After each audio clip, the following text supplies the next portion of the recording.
I'm William Nozak, and today I'm going to talk to you about connecting with the customer online. So what does it mean to connect with your customers online? Customers want to be able to trust and relate to brands.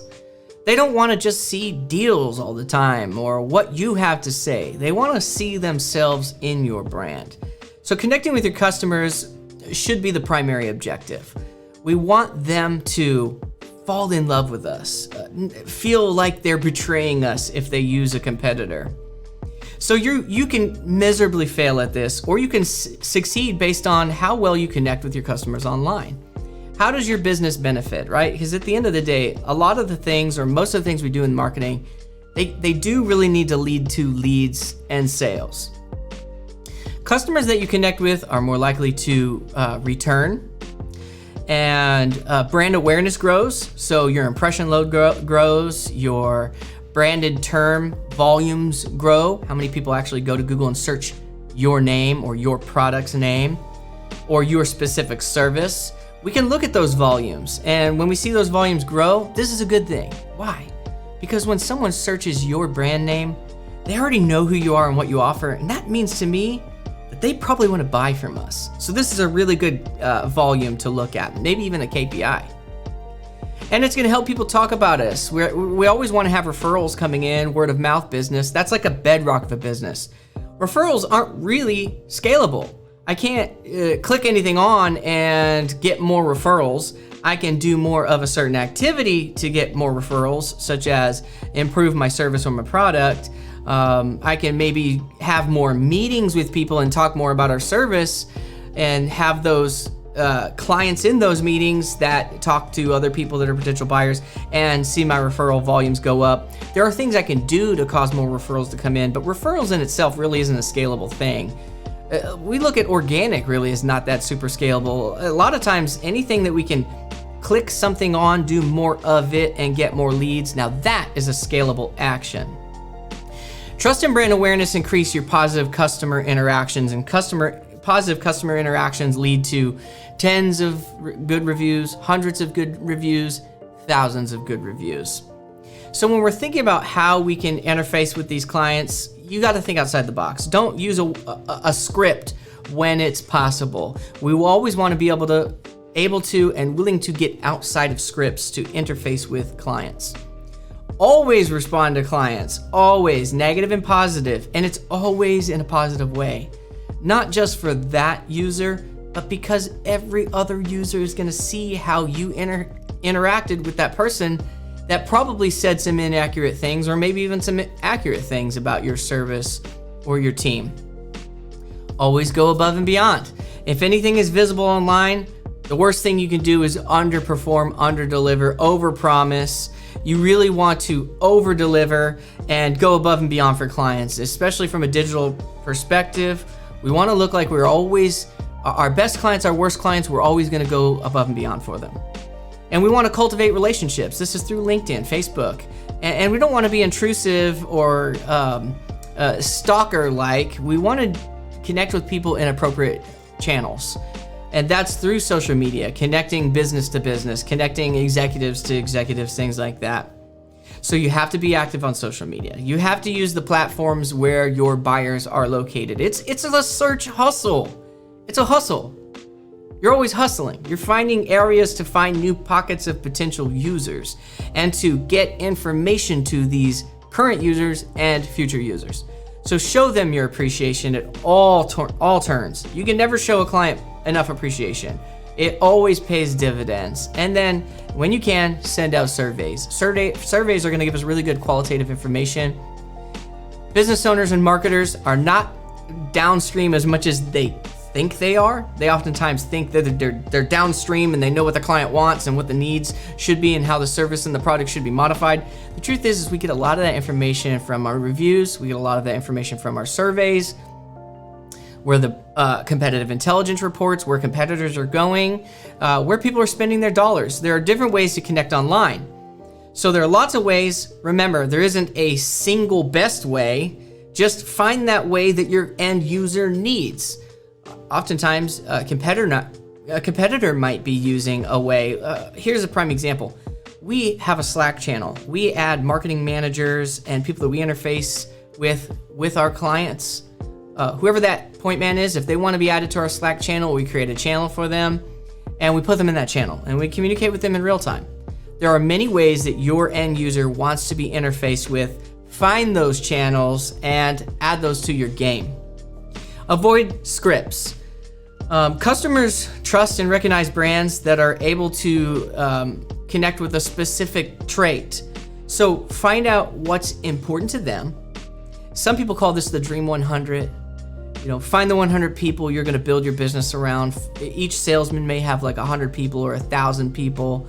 Probably not 1,000 people. A salesman maybe can have 100 great relationships and call them their Dream 100. And you're always taking notes, figuring out how you can interact with these people. What do we know about them, their kids, their family, what their loves are, what they like to do? What can we give them that they'll appreciate?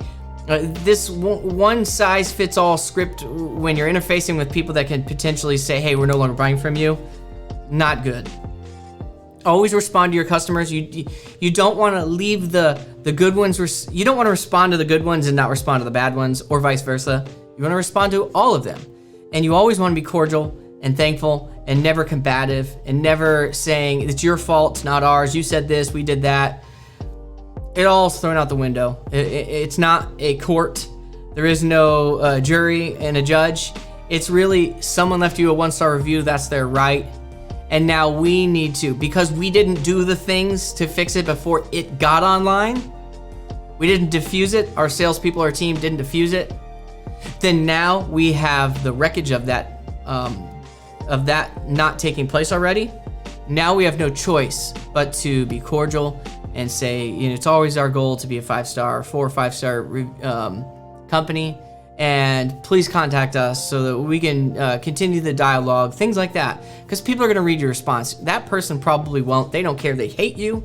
But these other potential buyers, they need to see that we are doing everything in our powers to make every situation a 5-star, every client a 5-star experience, even though we know that that's impossible. So you can never go too far above when communicating online, when sharing emails or responding in emails, or however, whatever insights we gain from the client, we want to use those insights, and I hate to say it, exploit those insights to target more people like those. If we find a buyer persona that we really, really like and that really connects well with us, we have to exploit those insights, what we know about those people, so we can continue to market those people, especially as it gets harder to learn things about our buyers as people stop accepting cookies and Apple and Google and all these people start waging wars and allow for us to have less control over how we spend our marketing dollars and who it targets. We really want to use insights, use them well, going above and beyond for customers, and keep that word of mouth thing moving. Cultivating relationships. If you aren't a relationship salesman, then really in today's world, you're really just not going to make it. You want to build relationships and build clientele around those relationships, people that can spend time with potential buyers. That there's always going to be a buying persona that matches really well against your product and your service, especially if you're a service.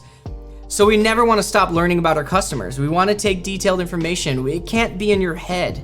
If you're a business owner, your salesman cannot have sales information in their head. It has to be in a pipe drive. It has to be in a CRM where the next person or someone, if something happened to that salesperson, can access that knowledge, that understanding of the client, what that client loves. We can't have our salesman or our team's knowledge of a potential buyer or a gatekeeper starting over. We certainly want to have that. We've met business owners where they're always the best salesman because they know the most about the end user or the buyer. And the salesman can never keep up with that owner, and that's just not fair. That information needs to be collected and put in a place where it can be accessed by the people that need it. Be active on social media. I know business owners that really don't use social media at all, and you really have to. You have to have a footprint. People really need to be able to look for you on LinkedIn, look for you on social media, find out and figure out who they think you are. On my own social media, I post a lot of pictures about my family, fun things I do, funny quips, and I try to stay out of arguments with people. I try to share a little bit about very little when possible about my perspectives. And nobody is immune to doing that, especially right now in our culture. But we really want people to just look and see and say, okay, I like this guy, I trust this guy, or I like this team, I trust this team, or this company. And so we want to be in these places so that they can, if they're about to spend $1,000 with you or several million with you, they need to be able to just kind of look around and do some of their own digging. So we're going to expand our digital footprint, our presence on social medias where it makes sense. Always show appreciation, send gifts, send cards, send text messages, give more knowledge, give more support, go the extra mile with clients, offer discounts when possible, cover something outside of the scope when possible. Make them always feel like you're giving more and not like they're the burden. Don't nickel dime people to death. We know businesses that do this. Customers in the end hate them, and we have to have a word of mouth bedrock. People can't be setting the dialogue for us. Oh, they're gonna nickel dime you. Oh, they're too expensive. Oh, you can't ask them anything. Oh, they're never, they're always only ever gonna do what we ask them. We don't want that as the dialogue. We want to be always trying to do more. Of course, there are boundaries for these things, and certainly more opportunities to make money when that is applicable. And send out our surveys. We want to hear what people that are downstream are saying, what they need, what we do well, how are they saying and sharing our story. We can do a litmus test and figure out maybe what we thought we were doing well or they think we do well. It's oftentimes some discrepancy there. We need to get that qualitative information into our marketing team's hands, into decision makers' hands, so they can use it as just another sliver of information. And so we'll show you how we do it with Google Forms. There's a lot of different ways, Qualmetrics. There's different ways where you can tabulate information from that, especially when you have lots and lots of reviews. Someone like a digital marketing company, we're not onboarding hundreds of clients a month, nor would we want to do that. We're not the Walmart in the industry. We want to work with specific people. And so we can really do interviewing and reviews different ways. You're always asking people, how'd you hear about us? Always getting a litmus test from clients. This is super important data. And don't throw away qualitative data just because it's not quantitative. We need both of those things. And so this is how we're going to connect, get more feedback, get information with customers online. If you need to, go back and watch it again. If not, I'll see you in the next module.